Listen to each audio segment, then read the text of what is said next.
संग दोषानं हा घात होतो, एक पहिलं. दुसरं, तंबाखू खाल्ल्यानंतर कर्करोग होतो म्हणून शासन ओरडून सांगते, आरोग्यशास्त्र सांगते. पण मला तुमच्या पुढे असा मुद्दा ठेवायचा की आज तंबाखू खाल्ली तर आजच कर्करोग होतोय का? होत नाही काही. आज तंबाखू खाल्ली तर कर्करोग काही दिवसानं होतंय ना. ते तसंच आहे. आता पाप केलं तर त्याचं दुःख पुन्हा भोगावं लागते. मी त्याच्यासाठी हे उदाहरण तुमच्या पुढे ठेवलं. आता पुण्य केलं तर त्याचं सुख पुन्हा भोगावं लागतंय. जसं खरीपाच्या पेरणीला पेरल्यावर ते काढायला येतं तेव्हा रबीच्या पेरणीला काढायला येते. खरीपाला पेरणीला केव्हा काढायला येते?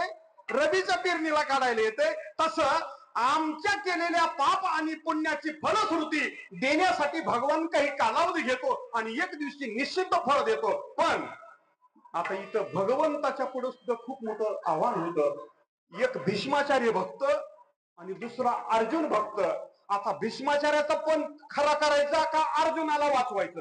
हे संकट देवावर होतं, पण देव चतुर असल्यामुळे देवाने दोन्ही केलं. अभंगाच्या तिसऱ्या काळात भीष्माचा केला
धर्म